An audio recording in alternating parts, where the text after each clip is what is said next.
Welcome to This Explainer.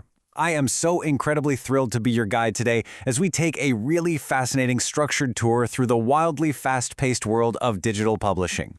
We are witnessing a massive transformation happening right before our eyes, and it's moving faster than ever before.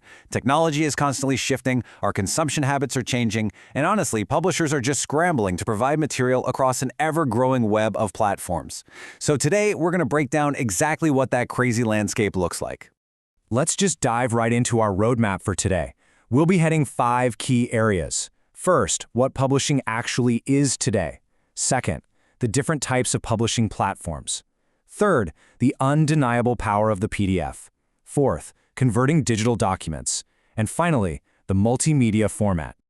All right, part 1. What is publishing today? The 24-hour culture. The old traditional boundaries of print?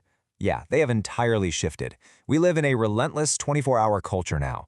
Investors, everyday consumers, the general public, we don't just patiently wait for information anymore. We demand instant, on-the-go access to the things we need and enjoy. What this means is that a publisher's job is definitely no longer just about getting a daily newspaper out the door. It's about feeding this absolute insatiable demand for constant content across a whole multitude of digital feeds. So, with all that said, how do we actually define publishing right now?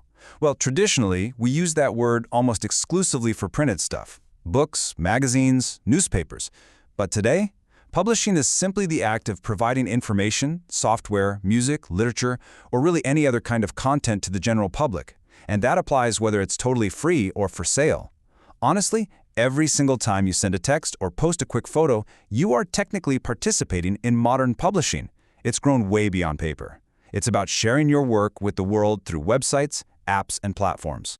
Moving on to part 2, types of publishing platforms. Specifically, we'll look at digital, social, and content platforms. Okay, there is a totally vital difference we need to get straight right away. A traditional publisher, think of heavy hitters like the New York Times, the Harvard Business Review, or the Atlantic. They exercise strict editorial judgment. They highly curate their facts and put massive effort into creation, meaning they are responsible for their content. A platform, on the flip side, just provides a space. Places like Facebook or Instagram give us a space for networking and sharing, but they don't inherently curate or take that same kind of editorial responsibility for what gets posted. Let's zoom in on a specific category, digital publishing platforms. Essentially, these are programs that let you effortlessly push out long-form digital material. We're talking ebooks, digital magazines, white papers, stuff like that. There are some incredible advantages here. It's super cost-effective, it offers a highly interactive reading experience, and it actually lets publishers analyze user behavior to get a much wider reach. But, it's not totally perfect. You obviously need computing equipment, you can sometimes lose a bit of control, and hey, the information out there can easily be wrong. Some really great examples of these tools out in the wild are Quark, Kitaboo, and Jumock.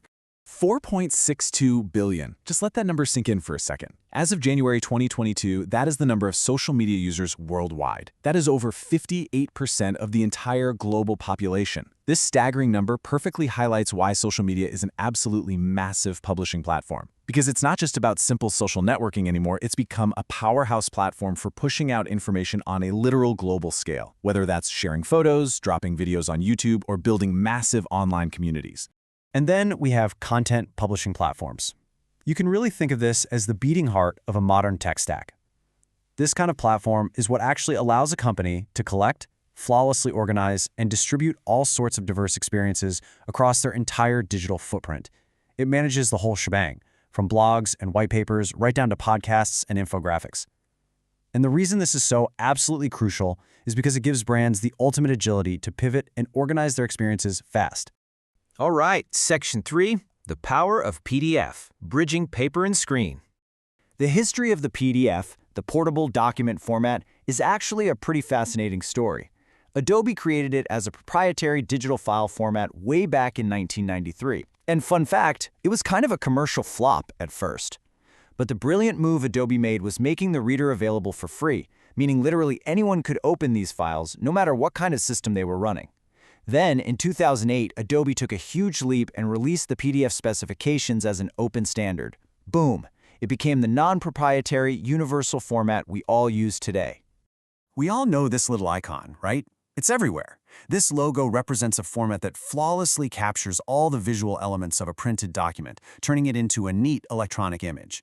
Documents, forms, photos, web pages, the PDF format guarantees that whatever it is, it can be viewed, navigated, printed, or forwarded without a single hiccup.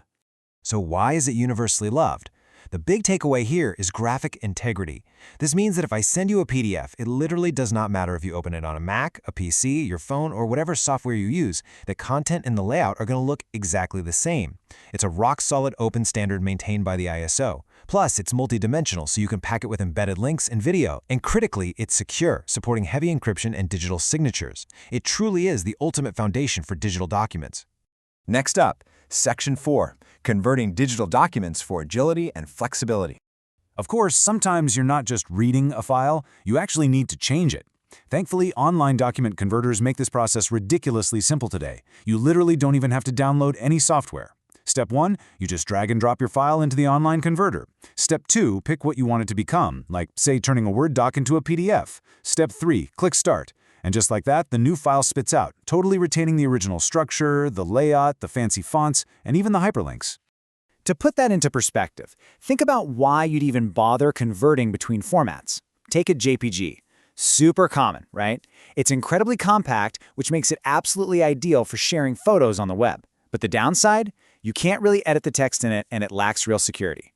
Now look at Word, or a DOCX file. It's wildly flexible. Teachers, researchers, bankers, they all love it because it gives you absolute control over text modifications. So it makes total sense that you might use an online tool to magically convert a static JPG into a Word document just to unlock that editing flexibility. And that brings us to our final destination, Section 5, the multimedia format, the future of animated publishing. So what do we actually mean when we say multimedia? Well, it's a massive shift away from old-school text-only printed pages. Multimedia is content that weaves together a combination of different formats. It brings text, audio, crisp images, smooth animation, video, and deep interactivity all into one single unified experience. Usually, this is accessed through our computerized devices, and the goal here is to create an incredibly rich, totally engaging experience for the user. A pretty flawless example of how these modern platforms empower everyday people is KDP, or Kindle Direct Publishing. This is Amazon's self-publishing platform, and guys, it is a total game changer. It allows anyone to self-publish ebooks, paperbacks, and hardbacks completely for free. The absolute best part here is that you completely bypass the traditional publishing gatekeepers.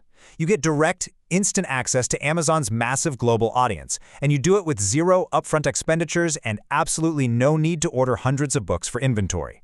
The power is entirely in the creator's hands now. Now, if you're actually going to build these dynamic visual documents, you have to use the right tool for the job. Take Microsoft Publisher versus Microsoft Word, for instance. A lot of people mix these up. Word is your classic go-to engine for heavy text production and proofing. But Publisher is your digital canvas. It focuses intensely on page layout, design, and seamlessly combining text with images.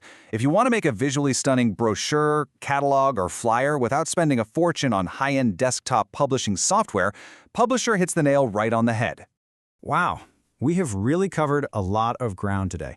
From redefining what publishing actually means right now, to unpacking social and content platforms, geeking out over the bulletproof reliability of the PDF, and finally looking at the wild potential of multimedia self-publishing. Information is moving so incredibly fast and in way more engaging formats than ever before in human history. So I want to leave you with one final, provocative question. In this massive, wide-open world of digital platforms and rich multimedia formats, armed with all these incredible tools, what will you publish next? Thanks so much for joining me on this explainer, and keep exploring.